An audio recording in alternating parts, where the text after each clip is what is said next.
வணக்கம். இந்தியாவோட சட்டத்துல ஒரு மிகப்பெரிய ஒரு பிரம்மாண்டமான மாற்றம் வந்திருக்கு.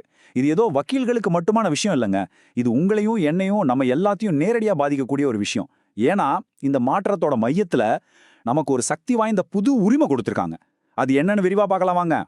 சும்மா ஒரு நிமிஷம் யோசிச்சு பாருங்களேன். வாழ்க்கையில யாருக்கு வேணா என்ன வேணா நடக்கலாம். அப்படி ஒருவேளை உங்க மேல யாராவது ஒரு தப்பான கேஸ் போட்டா, அந்த மாதிரி ஒரு சூழ்நிலையில நான் நிரபராதின்னு சொல்றதுக்கு உங்களுக்கு ஒரு வாய்ப்பு கிடைச்சா எப்படி இருக்கும்? ஆமா, அந்த வாய்ப்பை தான் இந்த புது சட்டமாற்றம் நமக்கு கொடுக்குது. பாருங்க, இது ஏதோ சின்ன திருத்தம் இல்ல. கிட்டத்தட்ட பிரிட்டிஷ் காலத்திலிருந்து நம்ம ஃபாலோ பண்ணிட்டு இருந்த சட்டங்கள் உட்பட இந்தியாவோட முழு கிரிமினல் சட்ட அமைப்பையுமே மாத்தி அமைச்சிருக்காங்க.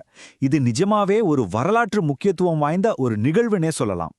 நம்ம சட்ட அமைப்பு 100 வருஷத்துக்கும் மேல சில அடித்தளங்கள் மேல தான் நின்னுட்டு இருந்துச்சு. யோசிச்சு பாருங்க. 1860ல வந்த இந்திய தண்டனை சட்டம், அப்புறம் சாட்சிய சட்டம், நடைமுறை சட்டம்னு ரொம்ப வருஷமா இருந்த இந்த சிஸ்டம் இப்போ ஜூலை 1, 2024ல இருந்து ஒரு புத்தம் புது சகாப்தத்துக்குள்ள நுழைஞ்சிருக்கு. சரி, இப்ப பழைய சிஸ்டமோட அந்த 3 முக்கியமான தூண்கள் என்ன? அதுக்கு பதிலா வந்திருக்கிற இந்த புது சட்டங்கள் என்னென்னு பார்க்கலாம். இத மாற்றம் எப்படி கட்டமைக்கப்பட்டிருக்குன்னு முதல்ல நாம புரிஞ்சுக்கணும். இந்த டேபிள பாத்தீங்கனாலே விஷயம் ரொம்ப சிம்பிளா புரிஞ்சிடும். இந்தியன் பீனல் கோட், அதாவது ஐபிசிக்கு பதிலா இப்போ பாரதிய நியாய சங்கிதா, அதாவது பிஎன்எஸ். அதே மாதிரி சிஆர்பிசிக்கு பதிலா பிஎன்எஸ்எஸ், இந்தியன் எவிடன்ஸ் ஆக்டுக்கு பதிலா பிஎஸ்ஏ.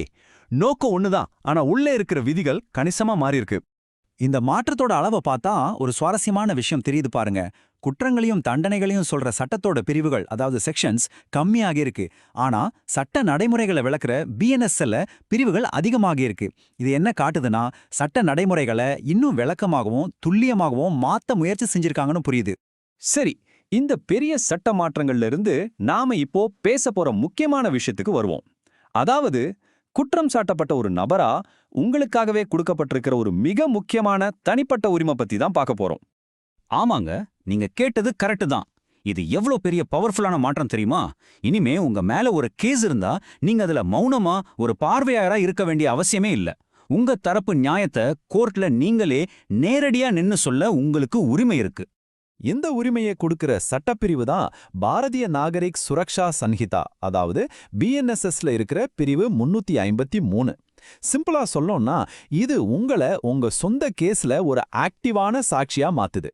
உண்மையை சொல்லணும்னா, இந்த உரிமை பழைய சிஆர்பிசி சட்டத்துல பிரிவு 315 கீழே ஏற்கனவே இருந்ததுதான். ஆனா நிறைய பேருக்கு அது தெரியாது. இப்போ இந்த புது சட்டத்துல அத பிரிவு 353 எல்லாரும் கண்டிப்பா தெரிஞ்சுக்க வேண்டிய ஒரு முக்கியமான எண்ணா மறுபடியும் உறுதிப்படுத்திருக்காங்க. இது வெறும் சட்ட புத்தகத்தில் இருக்கிற ஒரு நம்பர் இல்ல, நீதிக்கான ஒரு ஆயுதம். சரி, இதெல்லாம் கேட்க நல்லா இருக்கு. ஆனா இந்த உரிமையை கோர்ட்ல எப்படி பயன்படுத்துறது? கொஞ்சம் சிக்கலா தோன்ற இந்த நீதிமன்ற நடைமுறையை நாம ஸ்டெப் பை ஸ்டெப்பா ஈஸியா புரிஞ்சுக்கிற மாதிரி பார்க்கலாம். இந்த ப்ராசஸ் ரொம்ப முக்கியம். முதல்ல அரசு தரப்பு, அதாவது போலீஸ் தரப்பு, அவங்க வாதங்களை முடிச்சதுக்கு அப்புறம் உங்ககிட்ட ஏதாவது தற்காப்பு சாட்சியம் இருக்கான்னு நீதிபதி கேட்பார். அந்த நேரத்துல உங்க வக்கீல் மூலமா நான் சாட்சி சொல்லணும்னு இந்த உரிமையை நீங்க கோரலாம். ஆனா இதுல ஒரு முக்கியமான விஷயத்தை நீங்க மனசுல வச்சுக்கணும். நீங்க சாட்சியம் அளிச்சதுக்கு அப்புறம் அரசு தரப்பு வக்கீல் உங்களை குறுக்கு விசாரணை செய்வார். அதனால நீங்க உண்மையையும் உங்க வழக்க பலப்படுத்துற தகவல்களை மட்டுமே தெளிவா சொல்ல தயாரா இருக்கணும். இப்போ வாங்க, ஒரு பொய் குற்றச்சாட்டை எதிர்த்து போராட இந்த உரிமையை பிராக்டிக்கலா எப்படி பயன்படுத்தலான்னு பார்க்கலாம். என்னென்ன மாதிரியான ஆதாரங்களை நீங்க கோர்ட்டுக்கு கொடுக்கலாம்? இங்க லிஸ்ட் பண்ணியிருக்கிற ஆதாரங்கள் எல்லாமே ரொம்ப முக்கியம். உதாரணத்துக்கு, உங்க டிராவல் டிக்கெட்ஸ், அது நீங்க குற்றம் நடந்தலா சொல்லப்படுற இடத்திலேயே இல்லங்கிறத நிரூபிக்கலாம். உங்க வார்த்தைகள் மட்டும் இல்ல, இந்த மாதிரி டாக்குமெண்ட்ஸ், ரசீதுகள்னு உங்களை நிரபராதி நிரூபிக்க உதவுற எல்லாத்தையும் நீதிமன்றத்துல சமர்ப்பிக்கிறது உங்க கேஸோட போக்கையே மாத்தலாம். இந்த உதாரணத்தை எடுத்துக்கோங்களேன். குற்றம் நடந்ததா சொல்லப்படுற நேரத்துல நீங்க ட்ரெயின்லயோ ஃப்ளைட்லயோ வேற ஊருக்கு போயிட்டு இருந்தீங்கன்னு உங்க டிக்கெட்ஸ் நிரூபிக்கலாம். முன்னெல்லாம் இந்த ஆதாரங்களை போலீஸ் தான் சேகரிக்கணும். ஆனா இப்போ நீங்களே அதை கோர்ட்ல நேரடியா கொடுக்கலாம். இது நிஜமாவே ஒரு கேம் சேஞ்சர். நாம இப்போ இந்த விளக்கத்தோட இறுதிக்கு வர்றோம். இதிலிருந்து நீங்க எடுத்துட்டு போக வேண்டிய முக்கியமான செய்தி ஒன்னே ஒண்ணுதான். சட்டம் பத்தின அறிவு தான் உங்களுடைய மிகப்பெரிய பாதுகாப்பு, உங்க மிகப்பெரிய பலம். இந்த முழு சட்ட மாற்றத்திலையும் நீங்க ஒரே ஒரு நம்பரை ஞாபகம் வச்சுக்கணும்னா அது இந்த நம்பர் தான். செக்ஷன் 353. உங்களை நீங்களே தற்காத்துக்க உங்களுக்கு அதிகாரம் கொடுக்கிற பிரிவு இது.